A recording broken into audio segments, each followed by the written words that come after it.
We are live. Good afternoon here on Tuesday, January 27th, 2026.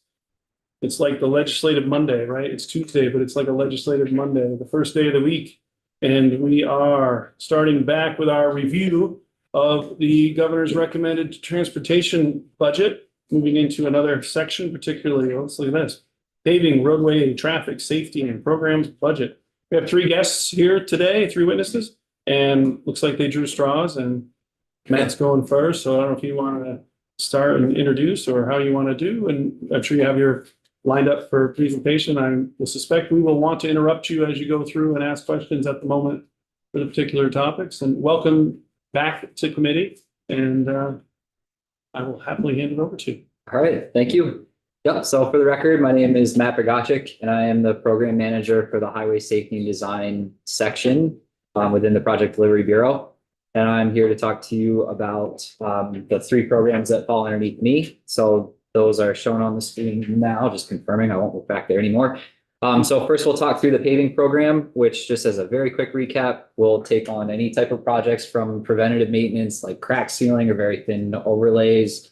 We'll do, if you think of paving project, you're probably thinking of that middle of the road, 2-inch mill and fill type treatment, and anything up into the rehabilitation level where we'll do some reclaims, some slab removals, hold in place recycling. Then we'll move on to the roadway program, where we do some of the large full depth reconstruction type projects. We also tackle slope and ledge stabilization jobs. We do some culvert replacements, some stormwater flow restorations. We deal with emergent needs type projects, and we help an awful lot with the emergency response. Finally, we'll cap it off with the traffic and safety program, which is where mainly all things intersection come from. So we do intersection reconstructions. We also do signal replacements or first installations. This section also takes care of corridor sign replacements. We do the annual pavement marking projects, and then we'll tackle some of the high-risk rural road projects. With that, we will move right into the paving program. So the paving program is going to be tab 5A in your white book. This year, we have an appropriation in the paving program of $148.2 million, which is an increase of about $45 million over last year's budget. The funding is allocated for three different functions within the program, or three different functions of a project. It starts with the preliminary engineering or the design phase.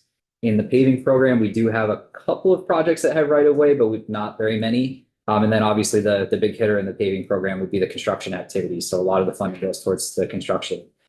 What this breaks down to is this shows construction funding on 36 different projects in state fiscal year 27. And it also funds those first two phases on an additional 27 projects. So the preliminary engineering and though very minor right-of-way acquisitions as necessary.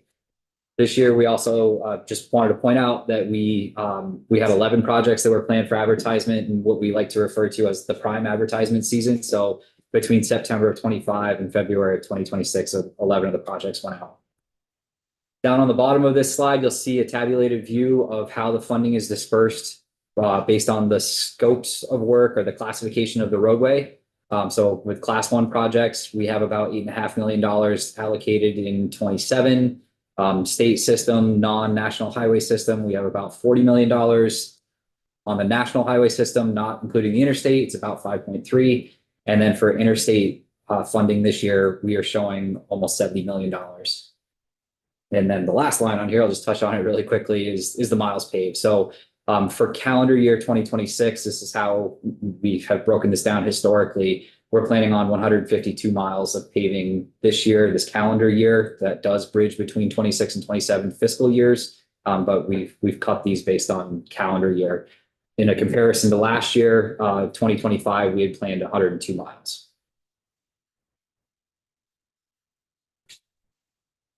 Sorry, if you can back up for a second on that. Sure. So if I took the 152, would it, and it was percentage of those dollars in that 4 sections, would that be about the amount of miles? Would I say that 70 million is out of the total?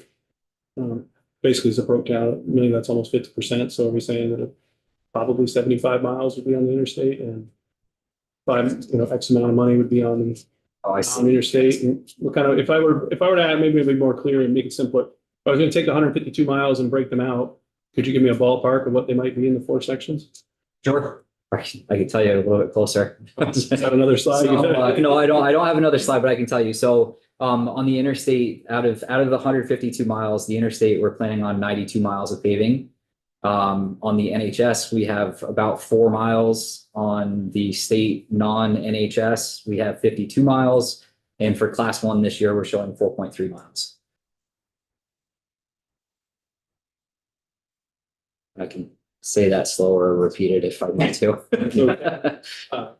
Representative White, is that a, Yes, please. is that a hand or is that? Interstate was 92 miles. The NHS, we have about 4 miles. The non-NHS state system is 52. And on class 1, we are 4.3.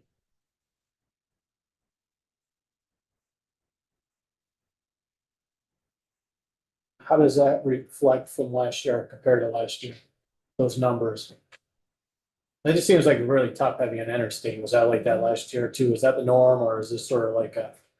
You know, you can get back to us. I'm just wondering how that compares. Yeah, These breakdowns. I would have to get back to you on actual breakdowns. I don't have those with me Yeah. today. You know, the interstate is kind of that prime paving world where you're not going around a lot of infrastructure. So we do tend to get a lot of miles on that. I can't say for certain that it's you know, exactly reflective or in the same ballpark. You know, it does kind of ebb and flow as the interstate comes into a better condition.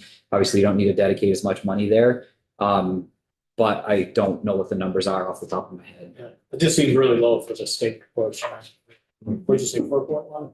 Or was that the 50? That was, so if you take non-interstate Yeah. mileage, Yeah. you're at almost 60 miles 60. off from the interstate. So that would be inclusive of class 1 town highways and NHS and non-NHS. Okay.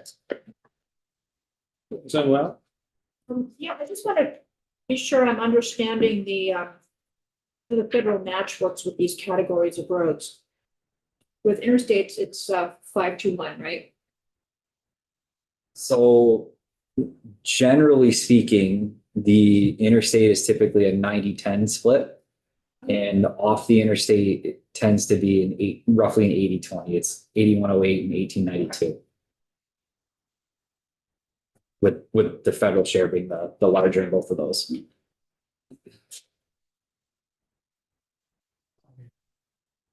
Representative McCoy, I'm sorry. So the interstate, that's 89, 91, 93. Does that include US 4?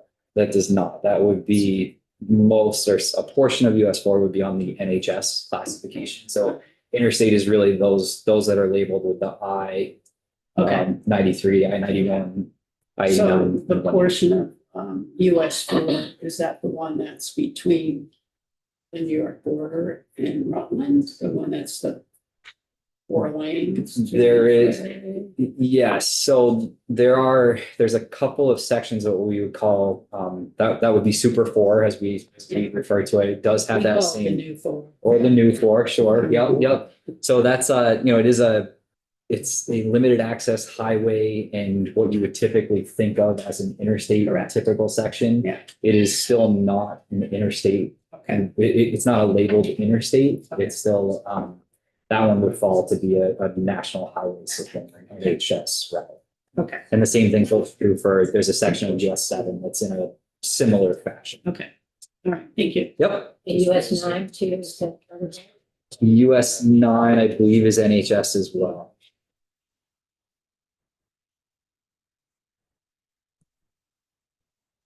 Representative Powell? Yeah, just on the same topic, just to clarify, the NHS are non-interstates roads that the federal government says, hey, these are important routes, right? Yes. Yep. Yeah, so they're on the national highway system, but not included in the interstate. So it's basically that other designation. Important, but not interstate.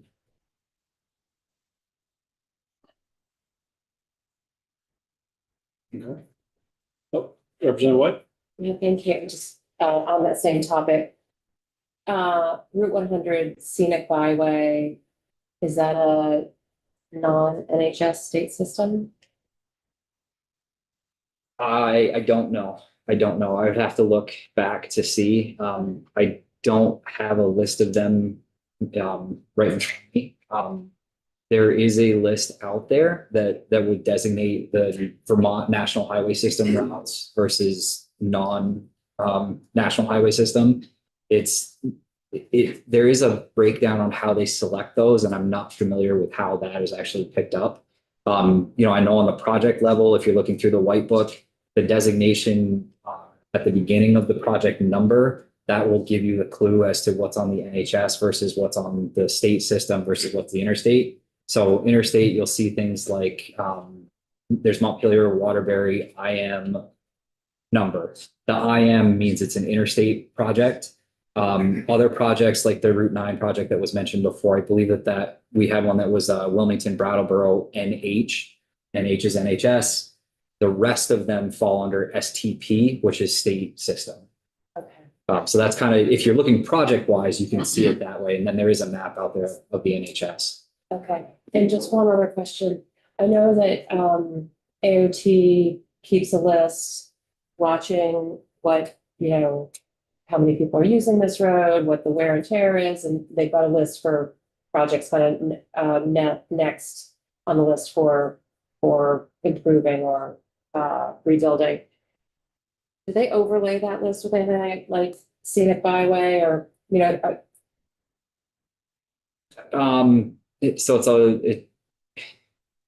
The way that the paving program has projects that are programmed is based on our pavement management system, which is housed within asset management. So I can, I'm adjacently aware of it is the way I can put it. That does take into account vehicle miles traveled, deterioration on the roadway. And then that will come up with a list of projects that can be used based on, that comes up with a list of projects based on all of those inputs and funding constraints.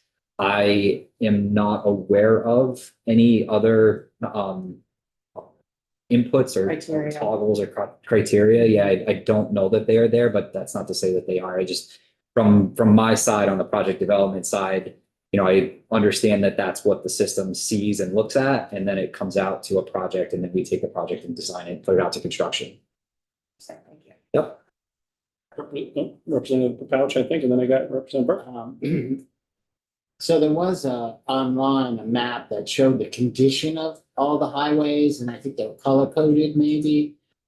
It would be interesting to see that and this on a map, like what's getting done, just sort of, see that. And it would be easier, I think, for me anyways. But I'd be interested in exploring the map based on the asset, right? You do the measurement. So you guys don't do that. You're told go do this. Right. And based on the criteria, this one's up this year. Yes. Yep. So I think the map that you're talking about was on the V-Transparency site, Yes. which does have color-coded condition data. Yeah. At one point, I haven't looked at it in probably a month or so. At one point, we did have projects highlighted on that map Okay. as well. I don't know how much detail they go into on that side of it. The other side is on the V-Transparency project site. You can of course see the projects, but it doesn't necessarily mesh that data. Okay. But like I said, at one point or another, we did have the condition data there, and there was a highlight around a certain segment to say there's a project coming that's going to address this portion of this road. Okay. And then I hate to have you repeat it again, but with these 4 categories, can you describe the basic funding, the match, typical match, like the highway, state highway was 90-10. Mhm. And then the national highway was, That one I believe is also an 80-20 split, or the 8108, 1892 for the national highway system. So if we'll go from the top down. Yeah. The class one town highways are generally speaking a roughly 80-20 split, or that 1892 8108, 1892. I'm gonna say 80-20 because that's basically what it is. So class one system, 80-20, state system, non-NHS is 80-20. The NHS, I believe, is 80-20, and then the interstate would be 90-10. Yep. Representative Burke? Yeah, Representative White's question prompted me to ask about the byways program. Is it still active? I mean, this might not be a question for you, so just, That is not something that I'm aware of. Not something that I can testify on. I don't know. okay, I'll try to find somebody else. It just, I know that it was really active 15 years ago or so, that I was, I know that it was a national bill that set up this new highways, and I just wondered whether we're still, I mean, like for instance, Route 9, they put some markers up, historic markers around the Molly Stock Trail. Mhm. Wondered if it's still an active program.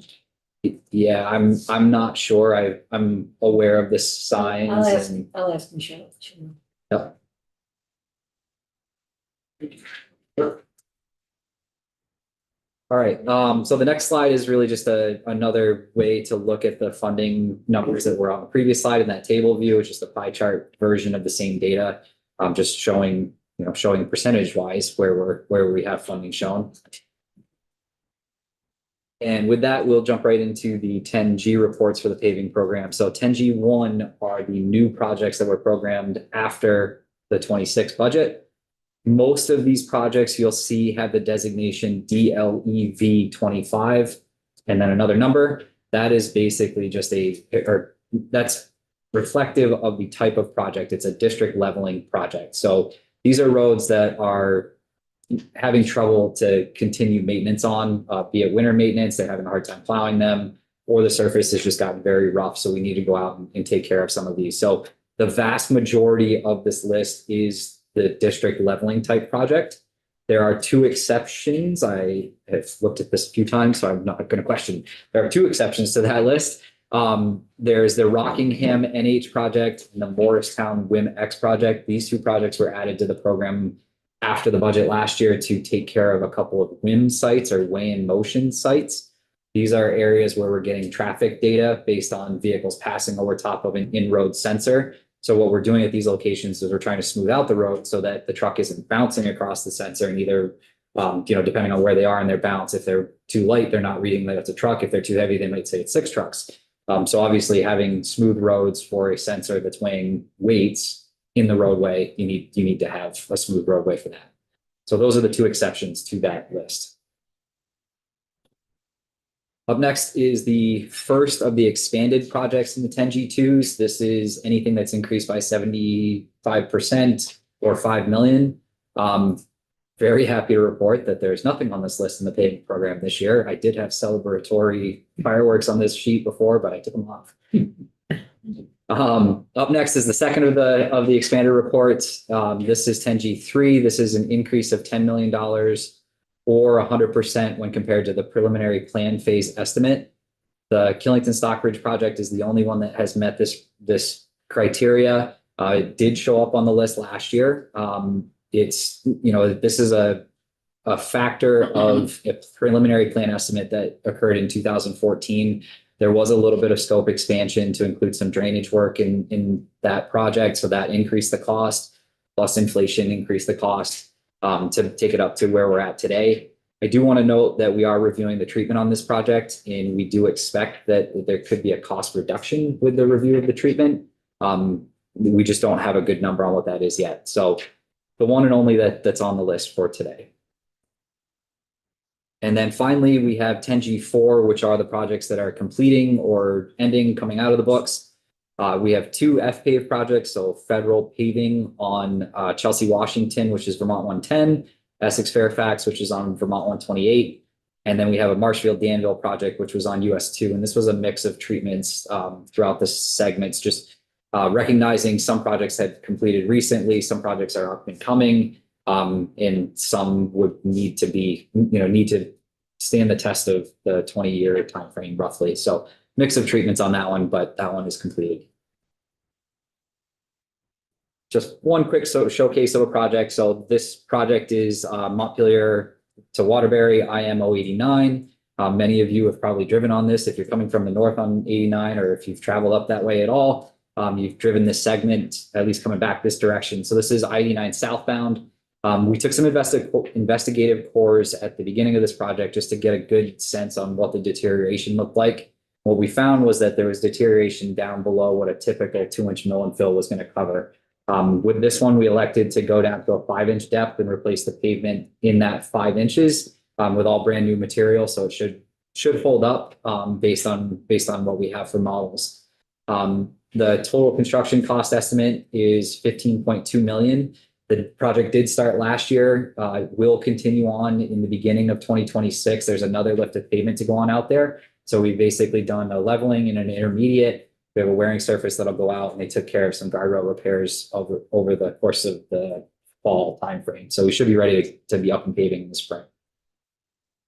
I realized after I did this that I did my pictures a little bit backwards. So we're paving in this picture, but a couple of construction pictures. We go back in time here, just showing the milling activity starting in the passing lane. This does incorporate the ramps within that section, and then just acknowledging that we are doing guardrail replacements on that project. When you mill out 5 inches, are you putting the 5 inches back? We are in this case, yes. So it's got multiple layers, right? Yes, yeah, I believe, so we did it in 3 lifts. We milled down 5 inches. We did roughly a half inch of leveling. So it's basically just to true up the surface. And then we have 2 lifts of pavement on top of that to get the strong layers above it. So it'll be three different passes in this case. What? Just lingering on slide 6, happy to see that Facein Waitsfield, Vermont Route 17 is on that list for district leveling. And can you just what exactly does district leveling mean? Typically, it's a not very invasive. I'll leave it kind of loose like that. It tends to be a relatively thin paving over top of a road that's in relatively rough shape. So if you think about Putting lipstick on the pig type of. that's a way. I'll take an example. So one that I'm aware of and can speak to is Cambridge. Cambridge 108. So this is leading up to the notch. The road's in really rough shape. It's hard to maintain that. It's hard to keep it plowed. Obviously, traveling on it is not great. What these projects tend to look to achieve is to true up that surface, make it passable and tolerable until there's a larger project that can come along and do a deeper fix if that's the right treatment. So maybe lipstick on a pig. But so there'll be a new surface of paving Yep. and restriping. Yep. And with restriping, there is an opportunity to maybe stripe a bike lane. On these, it's not out of the picture. But what I'll say is these are not a 2-scale drawing for the plan to go out. So typically you're running with a typical section which just says paint your lanes at this width, and then the shoulder becomes whatever the shoulder is. They tend to be extremely light on the design side, if designed at all. It tends to be more pave at this depth from here to here, and then restripe it with 11-foot lanes or 12-foot lanes or whatever it may be. So the opportunity is technically there. It's just not easily incorporated in the model that we have with the district leveling right now. But if the select board wanted to approach AOT about changing the striping at all. That could be an opportunity. Yep. And that would be reaching out through the district manager. Yes, I think that would probably be the most appropriate in those cases. Yes. Yep. It's got to ask the question of how you get on that list.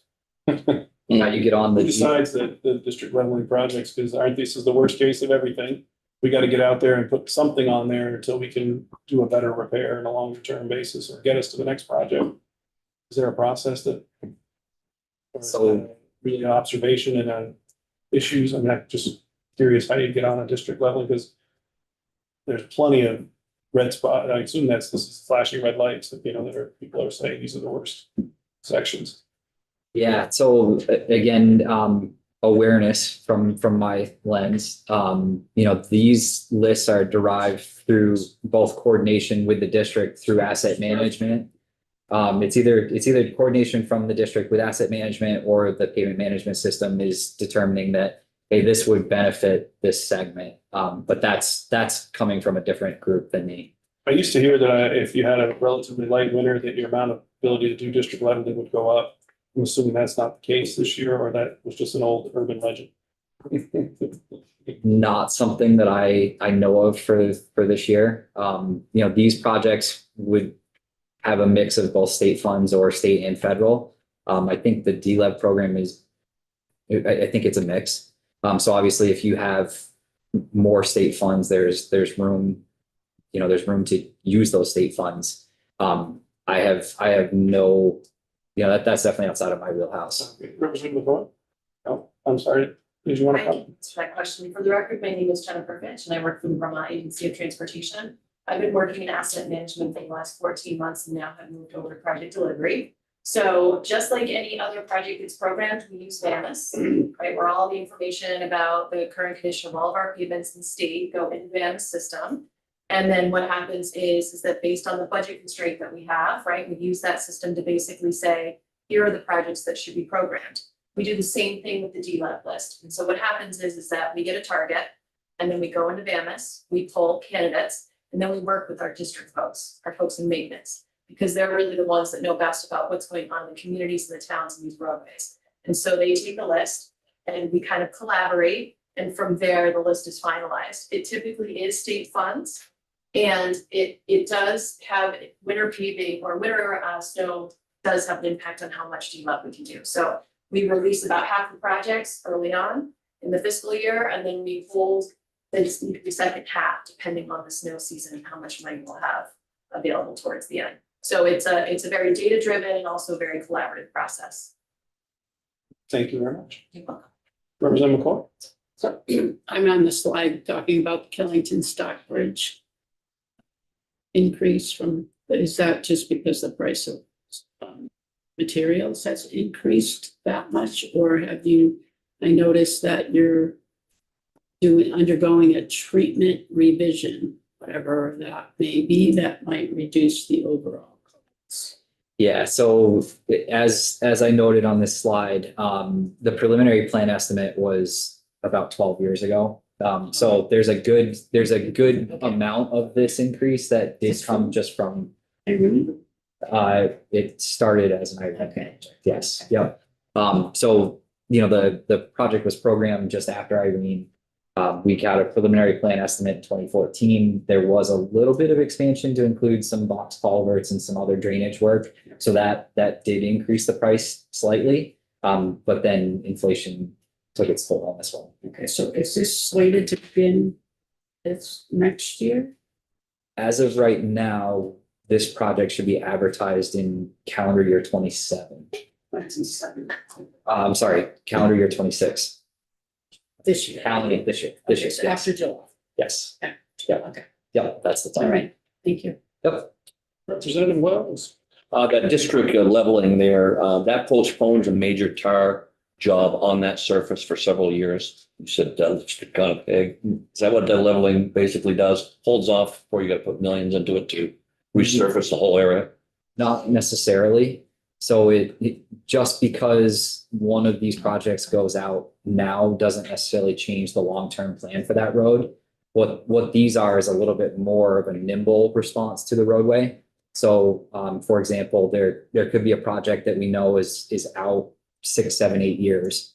And we need to address the surface so that we can maintain it in the short term. It doesn't necessarily say, okay, well, that was 6 years from now. Now it's going to be 10 years from now. It's just trying to keep that surface in a maintainable nature. So it does not necessarily tie into pushing anything further out. Can I just add to that? Rob White, Vermont Agency of Transportation. The other main factor to these is it's usually a place where we're using a lot of salt because we can't scrape off the road well with a plow. And so there's a balance there. If we're using so much salt that costs a lot of money, it makes sense to put a little bit of money into paving and get a good surface that we can plow that snow on. So there's sort of a balance there when we talk about salt usage. That's one of the main reasons. All right. Catch us up here. So next we are going to jump into the roadway roadway. Sorry, then I gotta stop you for a second while we're in 5A then. Sure. These are all shared in effect, T-fund and federal money or there's 3 or 4 projects in here that are pretty good size. The one on Berry City and Bethel Brookfield, which is an interstate project. They say no, $0 for T-funds. How does that happen? Or how can we, hey, how do we get more of those? No. How do we have projects with no T-funds if they're moving ahead, or does that mean they're just not gonna be worked on this year? Or paid for this year? I thought they would all have to have some level of T-fund in here, but just because I thought it doesn't mean it's true. Yeah, without looking at them, it's possible that they're not going to be worked on this year, and that's why they're not shown in the 27 budget. But I don't know. Okay, well, they're all on the first page there on 27, so we can put the tag in that or pin in that and we'll come back to that at some point. That if there's no T-fund money in them, I'd love to replicate those. So, thank you. Next. All right. We will start the roadway program. So this will be tab 5D in your white books. This year within the roadway program, we have an appropriation of $54 million or roughly $54 million. This is a decrease from last year's program. Much like the paving program, the funding goes towards the preliminary engineering or the design activities. In the roadway program, there is a bit more substantial right-of-way work that needs to take place. So that is where some of this funding goes towards. And of course, the construction phase is part of the 27 budget. So what this means from that 54 million is we are showing construction funds in state fiscal 27 on 47 different projects. In addition, we are showing funding in fiscal 27 on an additional 32 projects for that design phase and the right-of-way acquisition phase. The last bullet and the tabulated view on the bottom is just a bigger picture on what the program houses. So there's a total of 135 projects across all fiscal years. So that's not just including state fiscal year 27, that's all across the board. And down in the table view, it gives a breakdown of the projects that we're showing construction funding on and just the general nature of what that project is. So for roadway and intersection improvements, we have 5 with construction funding this year. Small culverts, there are 10. Ledge and slope stabilization, we have 2. Emergency projects, we have 29, and we have a miscellaneous category, which is that stormwater flow regulation type category. We have one that is showing construction funds in 27. Onto the 10G reports for roadway. The first are the new projects in the roadway program as comparison to the 26.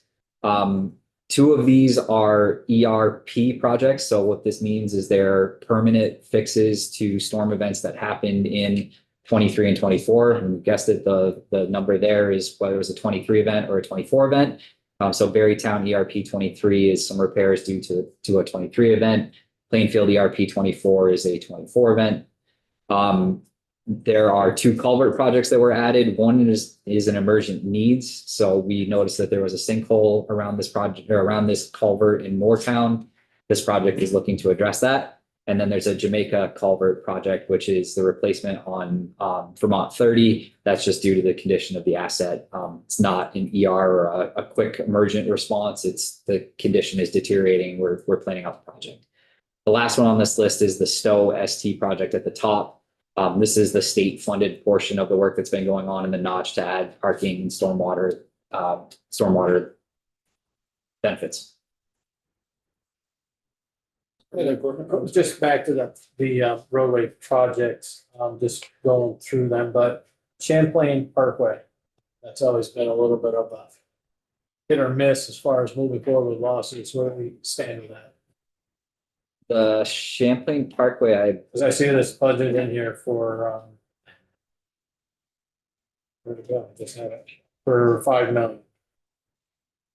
yeah, so, yeah, as far as I'm aware on that project, the construction has been moving forward. I haven't heard of it being pushed out recently.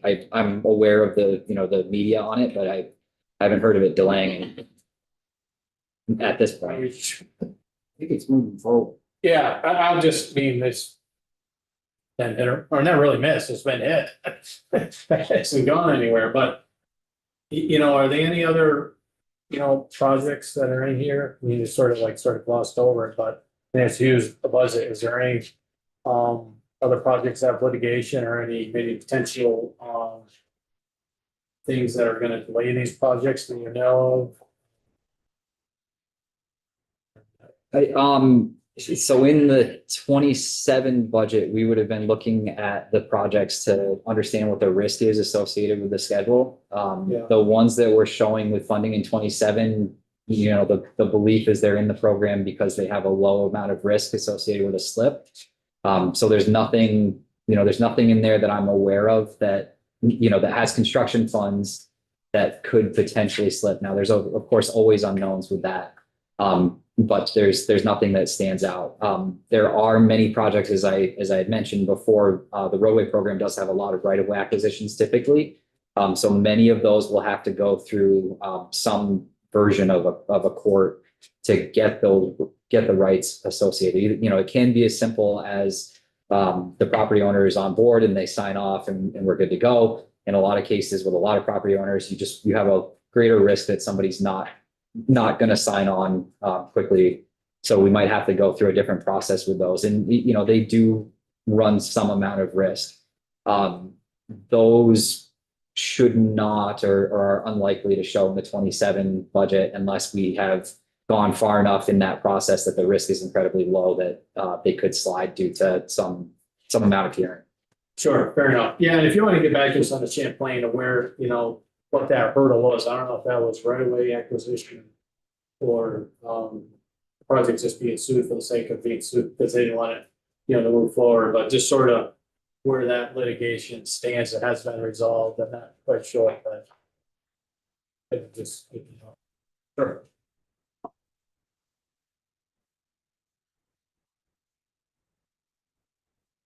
All right, I'm going to go to the first of the expanded reports in the roadway program. Just as a quick reminder, this is for anything that has expanded by $5 million or more, or 75% in comparison to last fiscal year.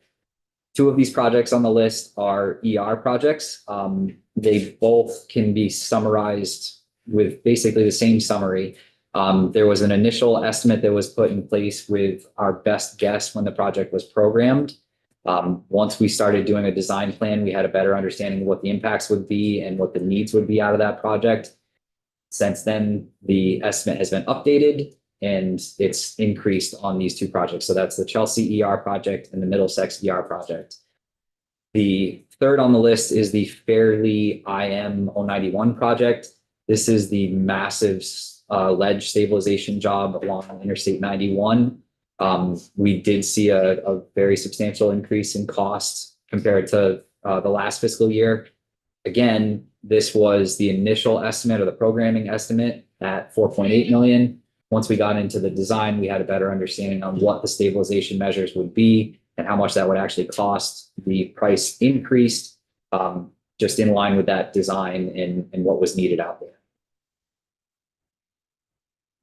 Moving on to the third 10G report. This is the second of the expanded projects. So this is increase of $10 million or more, or 100% increase compared to the preliminary plans. First project on this list does show up on the 10G report. It shouldn't. There was a mistake in the estimate saying that the project was going to cost $1. We wish, but unfortunately that was not true. The actual preliminary plans estimate should have been roughly 560,000, so it shouldn't be on this list. Up next is the Pittsford Brandon NH project. This is segment 4 reconstruction on US 7. Much like the project, the Killington Stockbridge project that we talked about recently, the preliminary plans estimate came from 2014, so it's 12 years old. So inflation did play a factor in this, and as the design was refined and the impacts were understood more through the preliminary plan or revised preliminary plans into final plans, the cost did increase. And the last two on the list are two culvert projects that have essentially completed construction.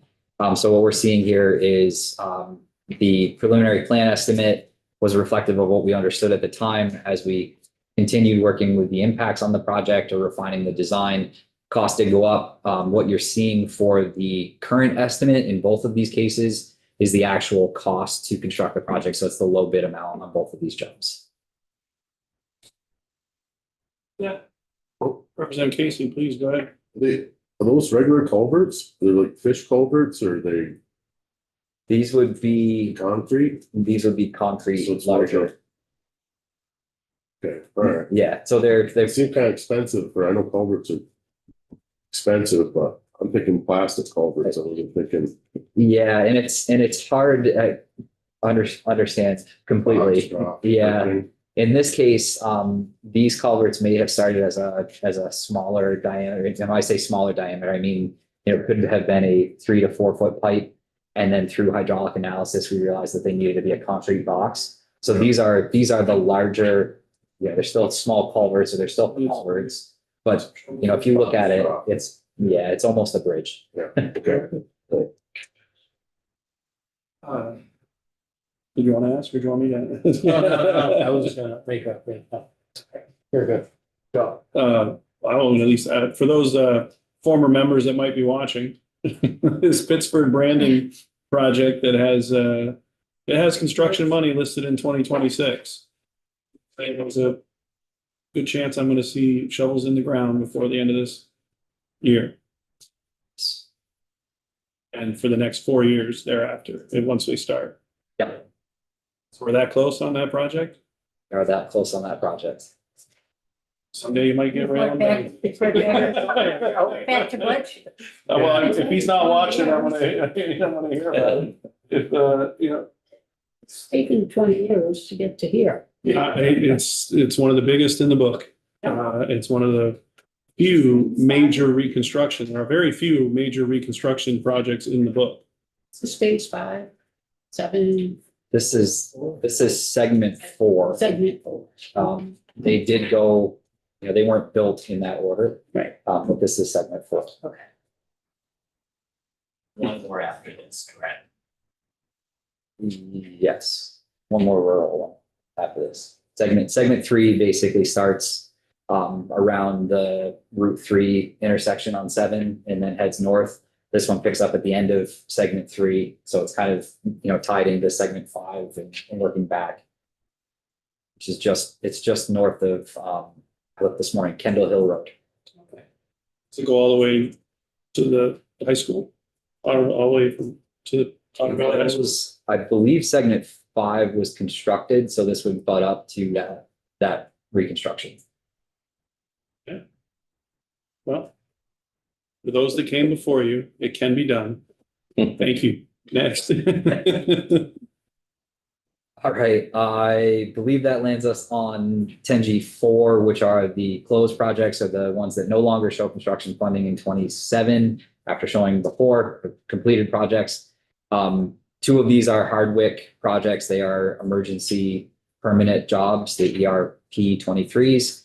And then Addison called 156. This is one of those odd cases, we kind of talked about it before, where this is a number of actual small diameter culverts that are being replaced ahead of a future paving job.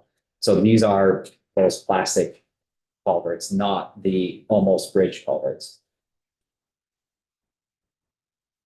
Just showcasing a couple projects that we've done. We can skip through these relatively quickly in the interest of time.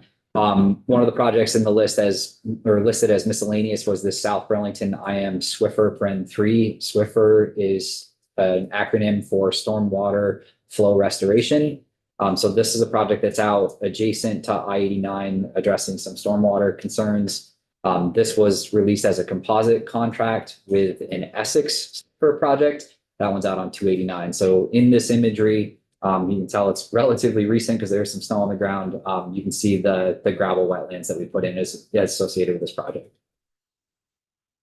Next, we'll jump really quickly through a Belvedere job that was finished up, kind of trickled into last year. So these are pre-construction pictures. This is really addressing the same type of conversation with Williston.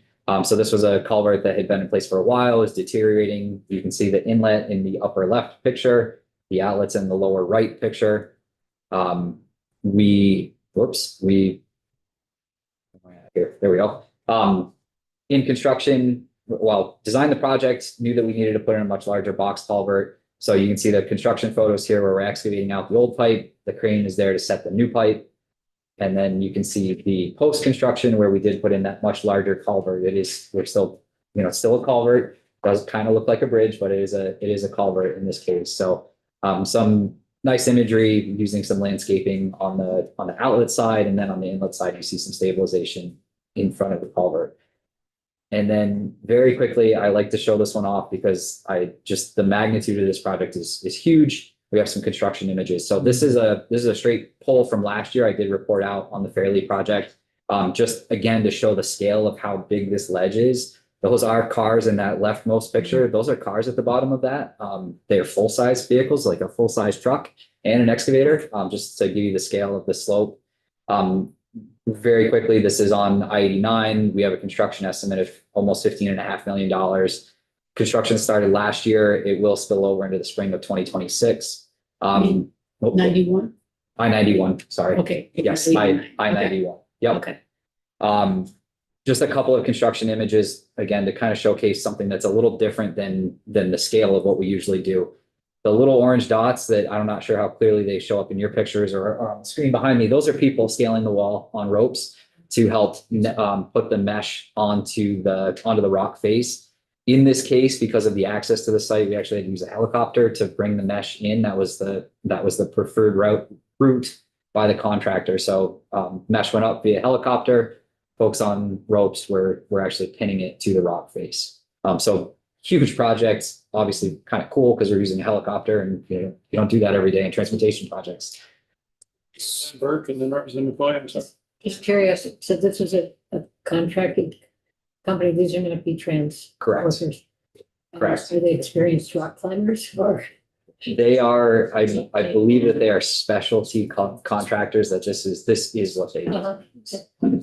Oh, yes, not V-Trans workers. Yeah, our V-Trans guys, I think, took the picture of the helicopter and we were told we couldn't get rides. Really? Boots on the ground. Yes, boots on the ground. All right, so we will jump into the traffic and safety program budget. This will be tab 5E in your white book. For fiscal 27, we have an appropriation of almost $54 million. This is an increase of about $8 million in comparison to 26.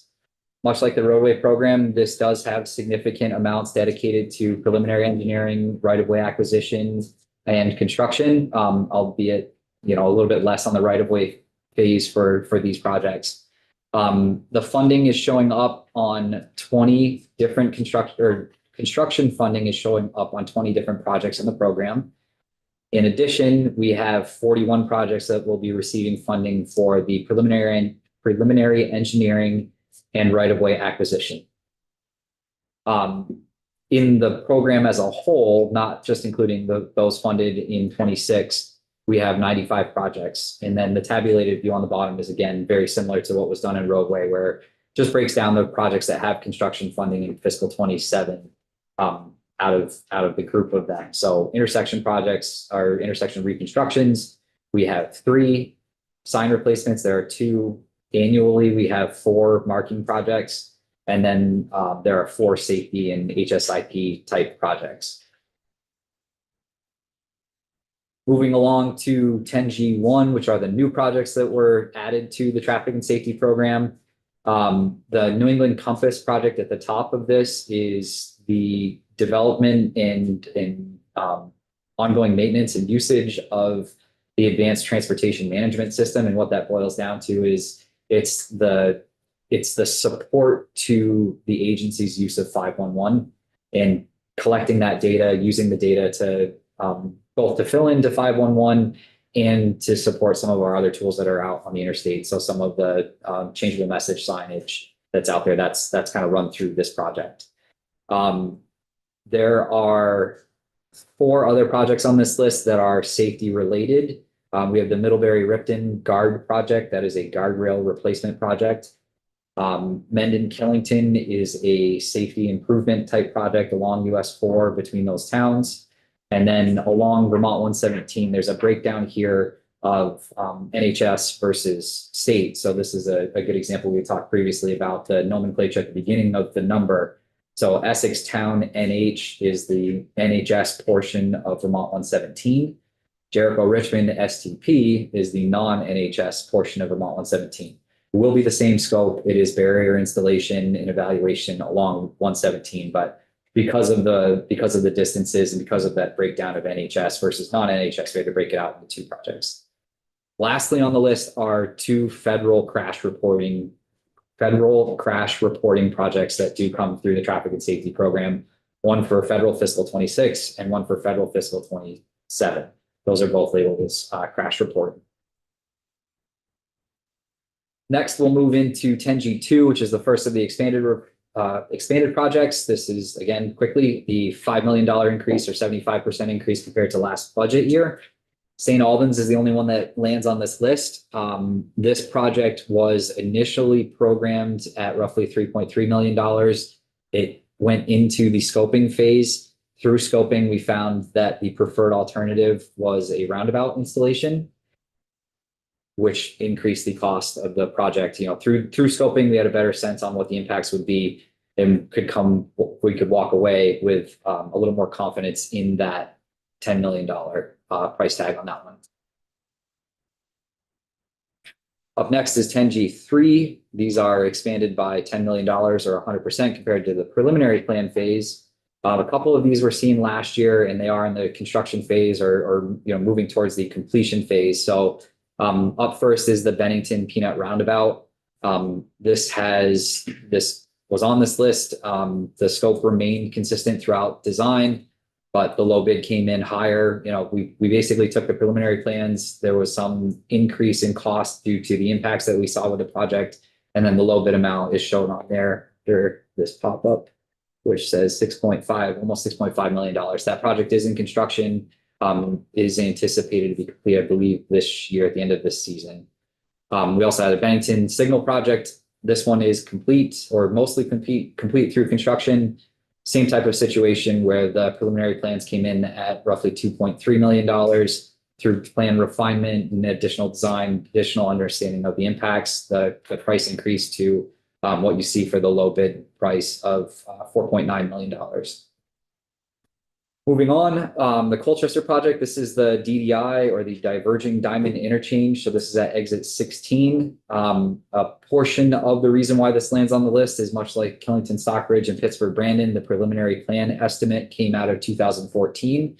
So it saw an increase in cost due to time partially, and the additional impacts that were out there. So there's stormwater infrastructure that's being input. And then understanding the traffic impacts better as we went through the design phase, it increased the cost along with the time matter. Finally is the Williston project. This is also out in construction. The scope was the same from the start to where we landed. It is a traffic heavy project.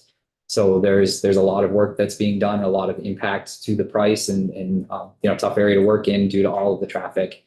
So that was a portion of why this one landed on the list. But again, that is the low bid amount reflected on this report. Moving on to 10G4 within the traffic and safety program this year, we do not have any that have listed as completing construction. Though we should have some very close and will be next year. And then just quickly, we'll jump through a couple of good activities that we've been doing over the last couple of years. So this is the DDI project. I'm sure that many of you have heard about it in the news or heard about it at various times. So this is at exit 16, putting in the Diverging Diamond Interchange. There was a contract one that took care of some utilities. this is the start of contract 2. You can see in the upper left picture here that they're blasting the ledge, kind of getting ready for the new layout to be there. Just a couple different images of that. On the lower left, you see one of the massive stormwater ponds that are being installed with this project. It's, due to the stormwater permitting that we had to take on based on the expansion of the roadway surface. So, just couple of cool construction shots on that particular project. I'm stealing this one. I'm happy to go again. I noted this down on the right-hand side of this, but this project is actually in the Interstate Bridge program, but it was PM in my shop that did it because of the overlap with some of the intersections. So this is exit 17 or Chimney Corners, right near Chimney Corners, where we did put in a new interstate bridge on US 2.